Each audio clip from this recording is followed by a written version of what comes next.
palavra dessa noite se chama a prática do amor. A prática do amor.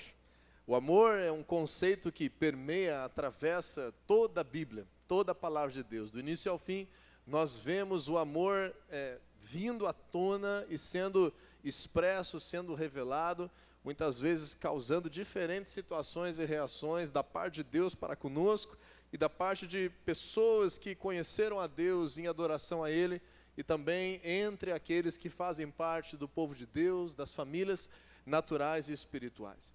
O amor é um dos poucos atributos que podem definir a Deus. A palavra de Deus chega a declarar que Deus é amor. Se existe algo no nosso meio, no nosso vocabulário, naquilo que nós podemos entender e compreender, que pode definir quem Deus é o amor. Deus é a expressão mais completa do amor. Deus pode ser definido como amor. Se o amor é importante para Deus, define Deus e permeia toda a palavra de Deus, ele também deve ser importante para nós. E a palavra de Deus então outorga que nós venhamos viver convictos de estarmos praticando o amor nas nossas vidas. Quando nós falamos em amor, normalmente na nossa sociedade, nós resumimos o amor ao amor de casal, o amor erótico, o amor conjugal, o amor sexual, ou ao amor paterno e materno com relação aos filhos, com relação aos pais. Mas a palavra de Deus, ela amplia em muito a definição de amor, declarando que o nosso relacionamento com Deus, ele deve ser baseado no amor, primeiro entendendo que Ele nos amou primeiro, então nós reagimos a essa entrega, a esse projeto de Deus, que se revela também como um pai amoroso, que se entrega por nós, que nos ensina, que quer que nós venhamos crescer, amadurecer, evitar sofrimentos na nossa vida, mas que também nos convida a expressar nesse relacionamento uma vida que ama a Deus. A palavra de Deus também nos ensina que esse amor é revelado através dos nossos relacionamentos, através da vida que nós levamos, da forma como nós consideramos, tratamos, reagimos a cada uma das pessoas que estão ao nosso redor. Em 1 João 4,8, a palavra de Deus chega a dizer assim que quem não ama não conhece a Deus, porque Deus é amor. Diga aí comigo assim, quem não ama não conhece a Deus. Então é muito importante nós entendermos o que é esse amor bíblico, porque se nós resumirmos o amor ao amor erótico, ao amor conjugal, ao amor de mãe e filho, de pai e filho, nós teremos uma definição muito limitada. Aquela pessoa que é solteira, que ainda não tem filhos, que não mora com seus pais, praticamente não vai conseguir entender o que é o amor, o que é viver uma vida cheia do amor de Deus e de atitudes que expressam esse amor. Por isso hoje nós vamos crescer nesse assunto em falar da prática do amor. Certa vez Jesus encontrou um perito da lei, alguém que estudava muito, que conhecia muito a palavra de Deus, especialmente a lei mosaica. Lembre-se que tudo aquilo que nós temos como conhecido hoje, sendo o Novo Testamento, só foi escrito muitos anos depois da morte de Jesus. Então, nos dias de Jesus, o que existia era chamado de a lei e os profetas, ou o Antigo Testamento também, os momentos de sabedoria que a palavra de Deus descreve, como o livro de Salmos, Provérbios, Eclesiastes. Nós temos esse contexto sendo a palavra de Deus existente, escrita na época de Jesus. E Jesus, ele encontra, certo dia, alguém que era um perito na lei. E o amor não estava tão explícito nos textos do Antigo Testamento, como nós temos explícito nos textos agora para a vida da igreja, a partir dos evangelhos. E Jesus então indaga esse homem que, sendo um mestre, um perito na lei, chega a essa mesma conclusão, de que o amor, ele permeia e resume tudo aquilo que Deus revela. Mas eu quero que você preste atenção nesse diálogo, especialmente aquilo que Jesus fala no final dessa conversa. Então, lá em Lucas capítulo 10, a partir do versículo 25, nós vamos ter atenção hoje a um episódio muito importante da palavra de Deus, e depois você deixa a tua Bíblia aberta aí que nós vamos continuar a leitura desse texto. Diz assim, Lucas 10, 25 até o 28.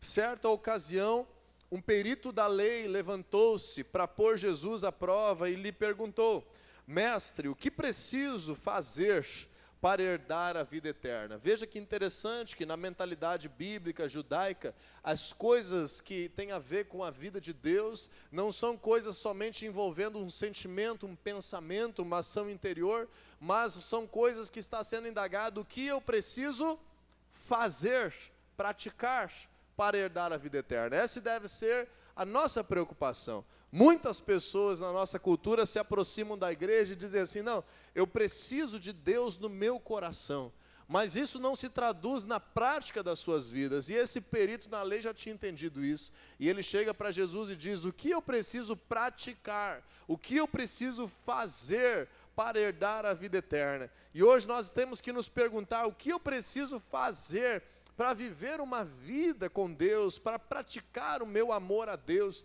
para viver aquilo que Deus tem para mim. E aí no versículo 26, Jesus responde, o que está escrito na lei? Respondeu Jesus, como você a lê? E ele respondeu, ame o Senhor, o seu Deus, de todo o seu coração, de toda a sua alma, de todas as suas forças e de todo o entendimento, e ame o seu próximo como a si mesmo. Ao citar esses dois trechos da lei de Moisés, esse perito na lei está resumindo corretamente a palavra de Deus. Eu tenho uma suspeita, eu tenho uma pequena crença de que esse homem já ouviu em outro momento Jesus falar isso, porque lá no livro de Marcos capítulo 12, a palavra de Deus fala que certa vez Jesus foi indagado a resumir qual seria o maior mandamento, e Jesus disse esses dois, amar a Deus como o Senhor, de todo o coração, toda a alma, todo o entendimento e com todas as forças, e o segundo, amar o próximo como a si mesmo. Então, no meu entendimento, esse homem, quando ele fala isso, ele já está reconhecendo Jesus como Senhor, ele já está reconhecendo a autoridade de Jesus, e ele entende agora o que de fato deve ser extraído primordialmente da palavra de Deus, que não basta estudar a lei, não basta decorar os mandamentos, não basta saber as histórias de cor, se nós não estivermos vivendo uma vida verdadeira com Deus. E aí no versículo 28 é a frase que nós vamos destacar nessa noite, disse Jesus, você respondeu corretamente, faça isso e viverá.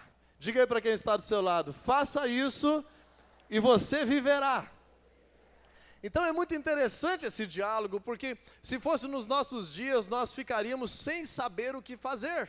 Você já deve ter visto aquele casal apaixonado que está lá no cinema, lá no shopping, pegando uma batatinha frita e colocando na boca do outro, né? Dando ali um milkshake para o outro provar do seu sabor, e aqueles olhares cruzados, e daí o rapaz diz assim, ai amor, eu te amo. E aí a menina, né, se é um pouco mais ousada, ela está querendo, quem sabe, ganhar um duplo Big Mac com um sundae de sobremesa, e ela diz assim, ah, então prova. Você já viu essa expressão? Ah, eu te amo, ah, então prova. Então, aí o cara tem que fazer alguma coisa. Por que isso, gente? Porque na nossa sociedade, o amor, ele normalmente não consegue ser explicado, o amor não consegue ser praticado. Nós falamos muito de amor, nós sabemos falar, nós sabemos sentir, mas nós temos uma dificuldade muito grande de praticar, de viver. E Jesus disse assim, faça isso e viverá. Se Jesus dissesse isso para a gente, nós estaríamos nos perguntando, como eu faço para viver isso? Como eu faço para amar a Deus de todo o meu coração, minha alma, meu entendimento e as minhas forças? Como é que se traduz na prática? Como praticar o amor? E esse é o tema da palavra dessa noite. Porque nós, nesse aspecto, nós enfrentamos um problema na nossa mentalidade. Para a nossa sociedade, o amor é muito mais um sentimento do que uma prática. Muitas pessoas, por exemplo, frequentam a igreja e acham suficiente cantar para Deus e falar palavras bonitas, acompanhadas de um bom sentimento. E isso tem ponto final, vou para casa e ok, amei a Deus na semana, está tudo certo, expressei o meu amor. Então, é como se nós disséssemos assim, Senhor, eu te amo, Senhor, eu estou cantando para ti. Como nós disséssemos, Senhor, tu és o Senhor da minha vida. E Deus olhasse para mim e dissesse assim na segunda-feira de manhã, então prova, então demonstra, então viva dessa forma. E é sobre isso que eu quero falar hoje, porque Lá em Gálatas, por exemplo, capítulo 5, versículo 14, o apóstolo Paulo replica, e também no livro de Romanos replica, em vários momentos a palavra de Deus replica isso. Em Gálatas 5,14, por exemplo, diz assim: toda lei se resume num só mandamento: ame o seu próximo como a si mesmo. Depois lá, o livro de Tiago, a palavra de Deus diz que tudo que Jesus ordenou pode ser resumido nisso: ame o seu próximo como a si mesmo. No livro de Romanos, o apóstolo Paulo fala que escrever: não matarás, não roubarás, não adulterarás, não cobiçarás, tudo isso não precisa decorar, se resolve se eu amar o meu próximo como a mim mesmo. Se eu amar o meu próximo como a mim mesmo, eu não vou sair assassinando ninguém. Se eu amar o meu próximo como a mim mesmo, eu não vou pegar o que não é meu, o que é de outro. Se eu amar o próximo como a mim mesmo, eu não vou cobiçar aquilo que não é meu. Se eu amar o próximo como a mim mesmo, eu não vou cair na tentação do adultério. Afinal de contas, eu estarei destruindo uma outra família. Existe outra pessoa que já tem uma aliança por meio daquela situação de casamento. Então, quando nós entendemos o amor ao próximo, quando nós entendemos o amor a Deus e começamos a nos preocupar em como praticá-lo, isso nos leva a crescer e amadurecer na nossa fé. Você quer crescer na tua fé? Você quer amadurecer na tua vida com Deus? E eu creio que Jesus meio que percebeu que aquele perito na lei não tinha entendido muito bem, porque ele faz uma pergunta no versículo 29. Vamos ler lá, Lucas 10, 29. Mas ele, querendo justificar-se, perguntou a Jesus: e quem é o meu próximo? Essa é uma pergunta muito interessante. Jesus fala: ame o seu próximo como a si mesmo. Mas quem é o meu próximo? Qual é a pessoa que é o meu próximo? Às vezes a gente quer classificar que pessoa é o meu próximo. Então no versículo 30 começa o cerne da palavra dessa noite, a parábola do bom samaritano, em que Jesus responde como nós podemos viver a prática do amor a Deus. Como nós podemos viver a prática de amar o próximo, a prática de edificar o reino de Deus. No versículo 30, em resposta, Jesus diz em Lucas 10, um homem descia de Jerusalém para Jericó, quando caiu nas mãos de assaltantes. Estes lhes tiraram as roupas, espancaram-no e se foram, deixando-o quase morto. Aconteceu estar descendo pela mesma estrada um sacerdote. Quando viu o homem, passou pelo outro lado. E assim também um levita, quando chegou ao lugar e o viu, passou pelo outro lado. Mas um samaritano, estando de viagem, chegou onde se encontrava o homem, e quando o viu, teve piedade dele. Aproximou-se, enfaixou-lhe as feridas, derramando nelas vinho e óleo. Depois colocou-o sobre o seu próprio animal, levou-o para uma hospedaria e cuidou dele. No dia seguinte, deu 2 denários ao hospedeiro e lhe disse: cuide dele, quando eu voltar, pagarei todas as despesas que você tiver. Qual desses 3 você acha que foi o próximo do homem que caiu nas mãos dos assaltantes? Perguntou Jesus de volta agora àquele perito na lei. E no versículo 37 ele responde: aquele que teve misericórdia dele. Respondeu o perito na lei. Jesus lhe disse o quê? Vá e faça o mesmo. Até tem uma historinha sobre esse versículo 37, que às vezes a pessoa, ela vê a palavra de Deus como um horóscopo, né? E daí ela começa a abrir a palavra de Deus, fechar os olhos e botar o dedo assim, aqui que Deus vai falar comigo. Daí ela lê assim, então Judas foi e se enforcou. Daí ela diz, não, esse texto não é para mim. Daí ela abre de outro lugar, daí ela faz assim, e abre ali em Lucas 10, 37, diz assim, então vá e faça o mesmo. Meu Deus, hoje Deus não quer falar comigo, a minha Bíblia está endemoniada. Então você não pode ler a Bíblia como horóscopo, né? como signo. Né? Você tem que entender a palavra de Deus sendo revelada pelo Espírito Santo no seu coração. Eu quero trazer hoje uma expressão aqui para a igreja, que é muito conhecida na cultura cristã norte-americana, para denotar como praticar o amor e a generosidade, essa vida com Jesus, por meio da parábola do bom samaritano, que é os 3 pilares, chamado de 3 T's. Você já ouviu falar dos 3 T's? Tempo, talento e tesouro. Diga assim comigo, 3 T's. Tempo, talento e tesouro. Nós vamos falar sobre isso hoje, a partir da prática do amor, por meio da parábola do bom samaritano. Primeiro lugar, a palavra de Deus declara no versículo 33, mas um samaritano estando de viagem, chegou onde se encontrava o homem e quando viu teve piedade dele. Lembre-se comigo, aquele homem havia sido roubado e espancado, e os assaltantes deixaram ele sofrendo à beira do caminho, em dias que não tinha tecnologia, não tinha muita polícia para chamar, em estradas desertas, não tinha como alguém ser socorrido pela SAMU, não tinha como alguém, de fato, ter um suporte estrutural da sociedade, precisava de que pessoas, entre aspas, estranhas, pudessem estender a mão para ele. É como hoje nós passarmos em um lugar meio deserto, num momento que não tem muito movimento, e você tem lá alguém que se acidentou de carro, alguém que caiu no asfalto, alguém que está atirado na estrada. Jesus está dizendo assim, um dia um religioso saiu do culto de domingo e passou e tinha um homem sofrendo, tinha sido assaltado, espancado, estava caído no caminho, na rua da sua casa, e esse cristão, ele atravessou a rua para poder chegar mais rápido em casa e não ver de perto aquela situação.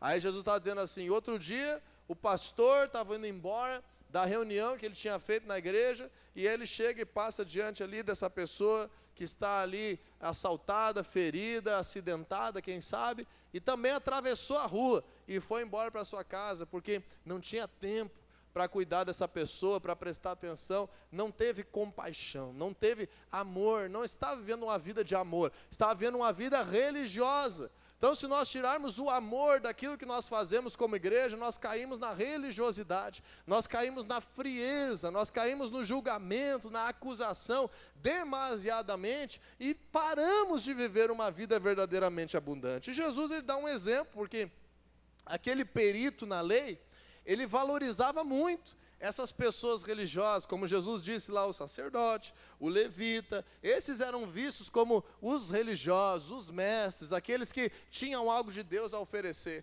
Mas o samaritano, ele não era visto como alguém que de fato era alguém que vivia uma vida verdadeira com Deus. E Jesus começa a inverter os princípios da sociedade. Ele começa a declarar que pessoas, entre aspas, comuns, pessoas que não têm um grande cargo religioso, pessoas que não precisam ter lá anos e anos de estudo, de dedicação, são pessoas que também podem e devem viver uma vida verdadeira e sobrenatural com Deus. Todos nós somos chamados a uma vida verdadeira, sobrenatural e abundante com Deus. Não precisa esperar 1 ano, 2, 5, 10 de preparação para isso. Não precisa ter lido a Bíblia inteira para começar a viver uma vida com Deus. Você é chamado para uma vida abundante, verdadeira e sobrenatural com Deus. Você recebe isso? Você crê?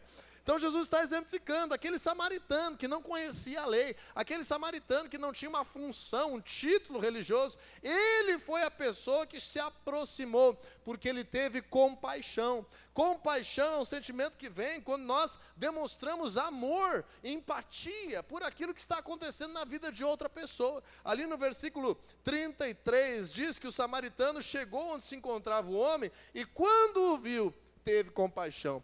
Muitas vezes nós não estamos podendo ter compaixão, porque nós não estamos parando para observar o que está acontecendo dentro da nossa casa. Nós não estamos parando para observar o que está acontecendo com as pessoas que estão lá sentadas com a gente na célula. Nós não estamos parando para observar o que está acontecendo com aquele colega que está trabalhando do nosso lado lá no serviço, com aquele cliente que está ali olhando a gente trabalhar, quem sabe que está junto conosco ali no carro. Nós não estamos parando para ver. O samaritano parou para ver, e quando ele para ver, o amor que ele tinha por aquele ser humano que estava sofrendo, ele transborda em forma de compaixão. Vale lembrar que a maioria dos milagres que Jesus fez, os grandes milagres que Jesus fez, a palavra de Deus diz que Jesus, cheio de compaixão, multiplicou os pães e os peixes. Cheio de compaixão, declarou, a sua fé te curou. A compaixão deve nos mover. Só tem compaixão quem tem amor. Então comece a praticar o amor, enxergando ao teu redor o que necessita de compaixão. Nós precisamos ter compaixão no processo de educar os nossos filhos. Nós precisamos ter compaixão em lidar com as fraquezas um do outro no relacionamento de casamento. Nós precisamos ter compaixão com aquela pessoa que está ao nosso redor, no trabalho, na escola, que não conhece a Deus e que por isso está agindo ou reagindo daquela forma.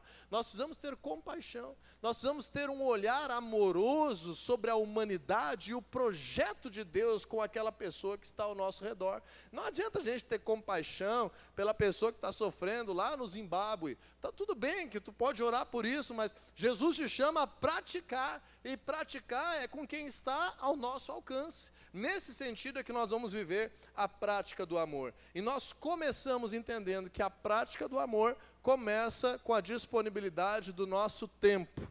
Diga aí comigo, o amor precisa de tempo. Precisa de tempo, você precisa. E agora eu vou te dizer uma coisa que é um pouco ríspida, quem sabe. Aquilo que você mais dedica o teu tempo é aquilo que você mais ama. Se você hoje tem dedicado o teu tempo completamente para o teu trabalho, você está amando o teu trabalho acima de todas as coisas. Você tem dedicado o teu tempo completamente para cultuar, para esculpir o teu corpo, para se preocupar com a tua aparência. Você está amando a si mesmo, o teu corpo, a tua aparência, acima de todas as coisas. Se você está dedicando o teu tempo completamente para ficar só saindo no futebol com os amigos, no barzinho, tomando não sei o que, vivendo não sei o que, comendo não sei o que diferente, abandonando outras pessoas que estão mais próximas de você, você está expressando onde é que está estando o teu amor. Então, às vezes, isso não é verdade. Às vezes, a gente está meio perdido, às vezes, a gente está meio bagunçado. E a palavra de Deus está nos chamando de volta e dizer assim, olha, eu preciso colocar o meu tempo prioritariamente naquilo que eu amo.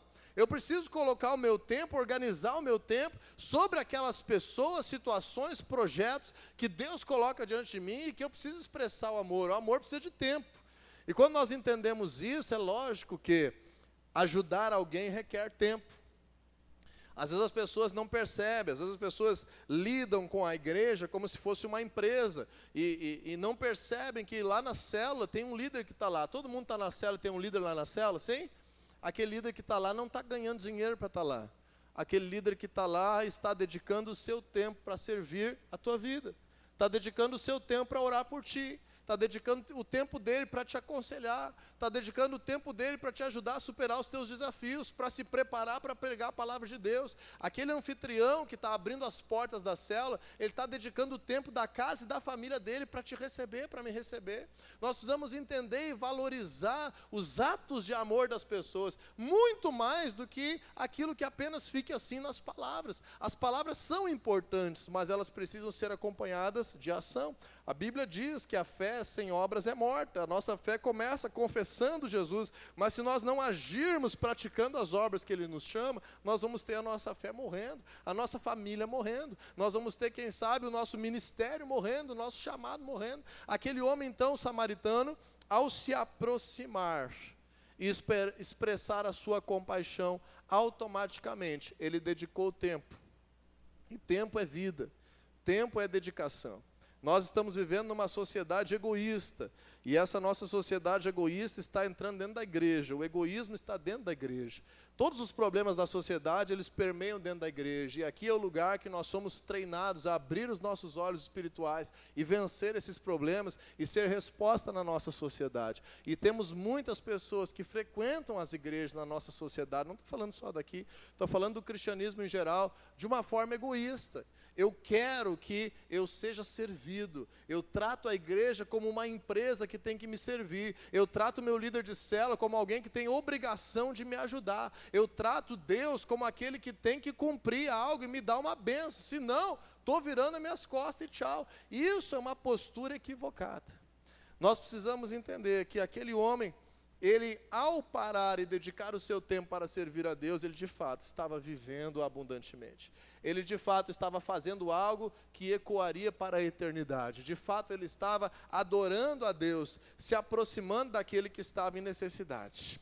Contudo, na perspectiva cristã, necessitado não é somente quem está machucado na beira da estrada.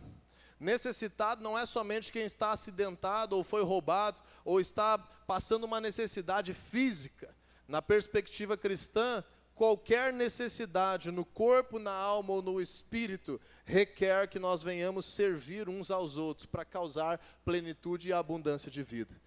O tempo determina o nosso envolvimento pessoal com a obra de Deus.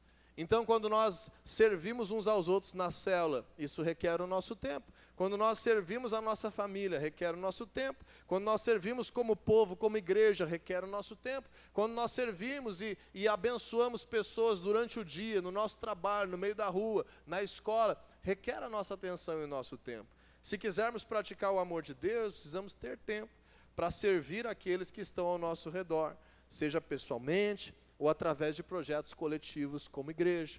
E eu te pergunto nessa noite, se fosse olhar para a proporção, para o tempo que você está intencionalmente praticando generosidade, compaixão, serviço a outras pessoas ou a projetos do reino de Deus, que nota você daria para a prática do amor a Deus na tua vida? Porque lá em 1 João, a palavra de Deus diz assim, se eu não amo o meu irmão a quem eu vejo, como eu posso dizer que eu amo a Deus a quem eu não vejo? Então, o nosso amor a Deus, ele é refletido nos nossos relacionamentos. E algumas pessoas muito influenciadas por algumas filosofias de governo contrárias à palavra de Deus, acham que amar o próximo é somente fazer uma ajuda a pessoas que estão marginalizadas na sociedade. Isso é uma das muitas necessidades que nós temos. Pessoas de todas as classes, línguas, tribos, nações e idades têm necessidades que Jesus precisa encontrá-las.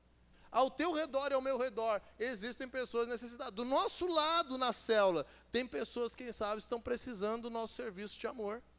Seja do discipulado, seja de conhecer a palavra de Deus, seja de um conselho, seja de uma ajuda, seja de crescer em maturidade, eu não sei. Deixa Deus poder entrar aí na tua agenda e usar também o teu tempo como um ato de amor. O segundo T que nós vamos falar nessa noite da prática do amor é tempo, o segundo é talento. Diz aí comigo, talento. Talento. Você tem talento ou não? E o talento? Como é que está o teu talento? Como é que está o desenvolvimento dos teus talentos? Talento ou está rápido? Está praticado ou está estacionado? Quando nós falamos em talentos, eu fico admirado com aquele samaritano. Se eu estivesse carregando óleo e vinho e parasse uma pessoa acidentada, eu não saberia como usar isso. Óleo e vinho. E diz ali no versículo 34, aproximou-se e enfaixou-lhe as feridas, derramando nelas óleo e vinho. Então, o samaritano não somente dedicou o seu tempo, mas ele multiplicou a eficácia da prática do que ele estava fazendo, unindo o seu tempo ao seu talento. Então é muito importante que você e eu venhamos entender quais são as nossas habilidades, quais são os nossos talentos, o que Deus tem nos chamado com características pessoais. Talvez você está num momento da tua vida que você ainda não entendeu muito bem isso, que você precisa desenvolver as tuas habilidades, você precisa ser treinado, se capacitar nos teus talentos. Isso é muito importante, muitíssimo importante. Nós precisamos entender a importância do cristão se desenvolver, se capacitar nos seus talentos e habilidades, ser um perito naquilo que faz, ter excelência naquilo que pratica, porque assim vai poder servir ao próximo com muito mais eficácia. Aquele samaritano era quase um enfermeiro. Ele aproximou-se, enfaixou as feridas, derramou vinho e óleo, então ele usou os seus talentos para servir aquela pessoa que estava ao seu redor. Da mesma forma eu te digo hoje, quais talentos Deus tem te dado? Quem sabe Deus tem te dado um talento de serviço, um talento de amor, um talento de organização, um talento de ser um bom ouvinte, um talento de ser um bom conselheiro, um talento de ser um estudioso da palavra de Deus, um talento de ser um bom profissional. O que você faz profissionalmente? Aquilo que você faz profissionalmente, além de te trazer recursos financeiros para a tua família, também precisa ser oferecido a Deus para servir o próximo, sem necessariamente interesses financeiros.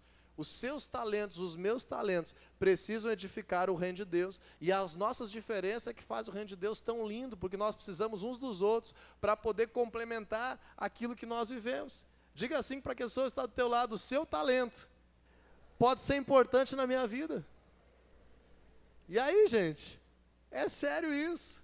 Quando a gente começa a entender a necessidade de andarmos juntos para construirmos algumas coisas, de trabalharmos em equipe e de expressarmos o nosso amor a Deus por meio dos nossos talentos. O samaritano usou seus talentos para cuidar dos ferimentos daquele homem. Então, o talento determina como nós vamos praticar o amor a Deus através de ações de serviço. Na igreja, fora da igreja, na célula, fora da célula, na família, fora da família, no trabalho, fora do trabalho, na escola, fora da escola. Qualquer tempo, qualquer lugar, as tuas habilidades precisam ser desenvolvidas e disponibilizadas para o reino de Deus. O teu tempo precisa ser reorganizado e disponibilizado para o reino de Deus. As habilidades que Deus te deu precisam se tornar ferramentas para o seu reino. Quem foi que te deu esses talentos aí? Hã? Foi Deus. 1 Pedro capítulo 4, versículo 10, diz assim: cada um exerce o dom que recebeu para servir os outros, administrando fielmente a graça de Deus em suas múltiplas formas. Hoje nós estamos tendo uma cantina especial aqui para ajudar ali um projeto dos nossos jovens. Tem gente talentosa que trabalhou ali. Se eu fizer uma torta fria, meu Deus, tu vai comprar só por misericórdia, não vai conseguir comer.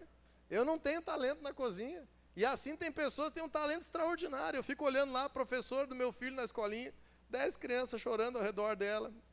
Está ali porque gosta, que talento, meu Deus do céu. É um talento que eu não tenho. Cada um de nós tem talentos diferentes. Deus te deu habilidades únicas.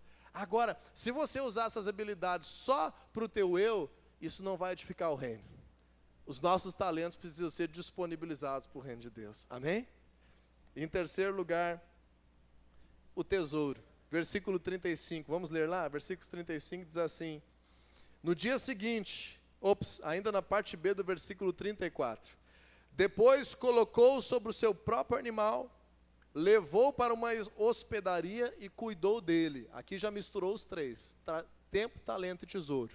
Ficou mais tempo, cuidou dele, talento, e colocou sobre o seu próprio animal, seu tesouro. Versículo 35, no dia seguinte, deu 2 denários ao hospedeiro, e lhe disse: cuide dele, quando eu voltar, pagarei todas as despesas que você tiver.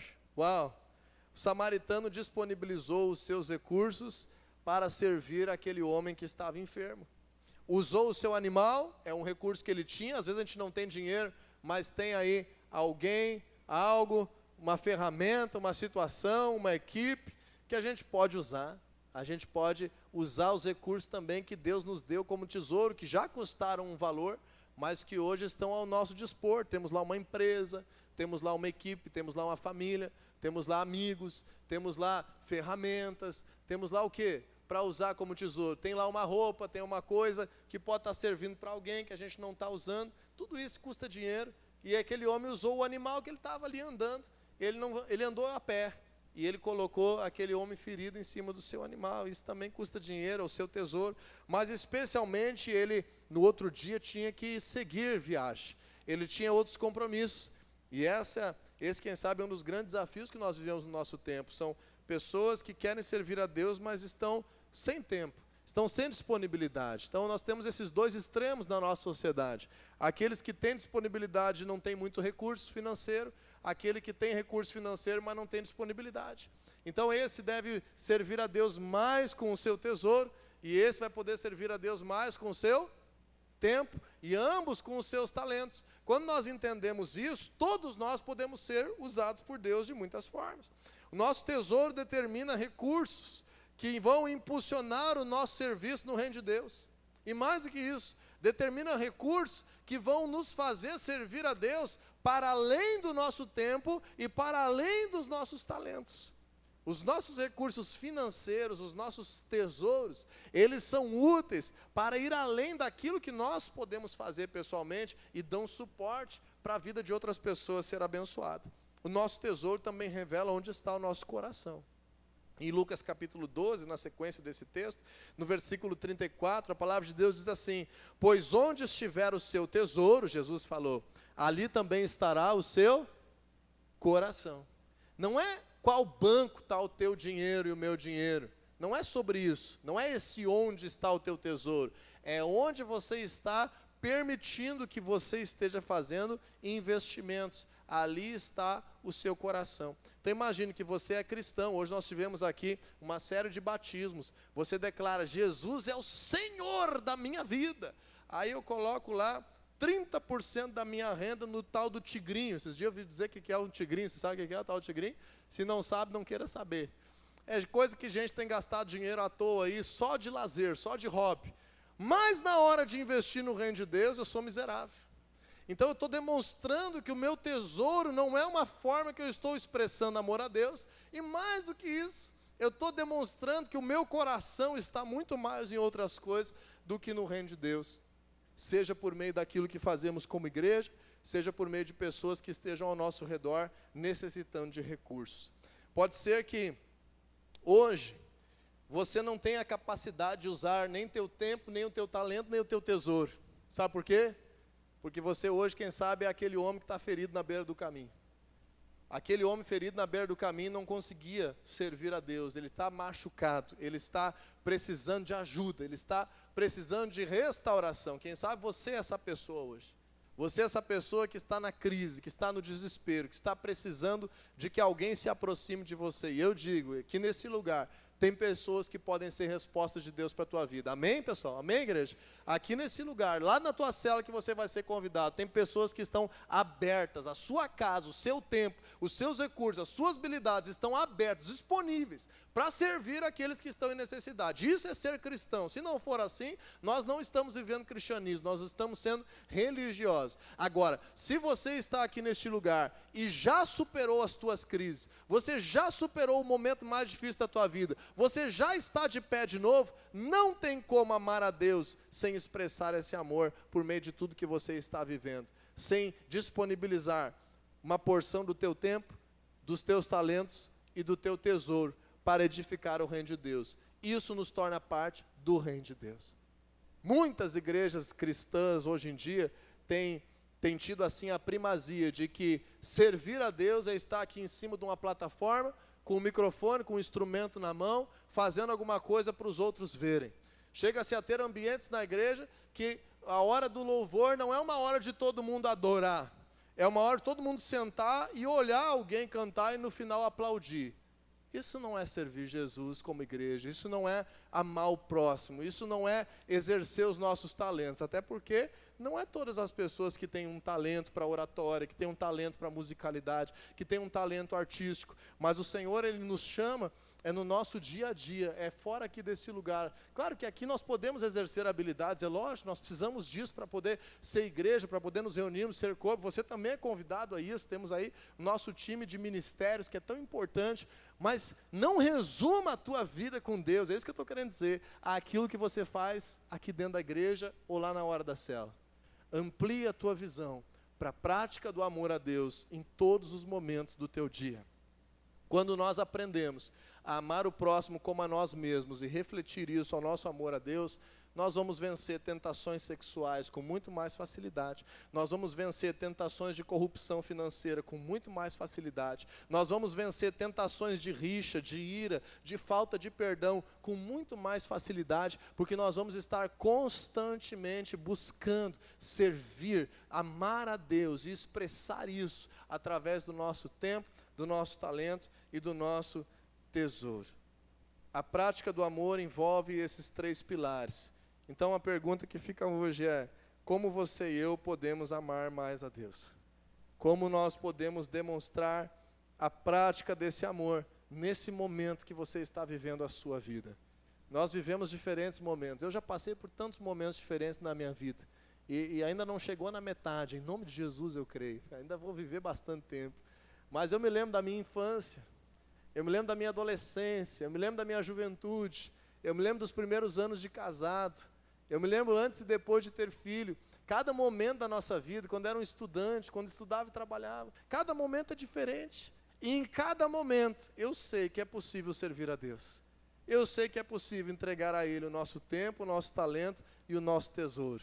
Nesse momento que você está vivendo, como é que é? Como é que é possível expressar esse amor a Deus? Não esqueça, em 1 João capítulo 4, versículo 8, Quem não ama, não conhece a Deus, porque Deus é amor. Se você é alguém que hoje está em crise, está sofrendo, nós queremos alcançar a tua vida e te servir, seja por meio de oração, de intercessão ou por meio de ações práticas. Mas se você já saiu da crise e pertence ao corpo de Cristo hoje e tem sido levantado por Jesus e amadurecido, você precisa entender que o teu tempo, os teus talentos e os teus tesouros, além de produzir abundância para a tua família, prosperidade para a tua casa, precisam produzir abundância e prosperidade para o reino de Deus.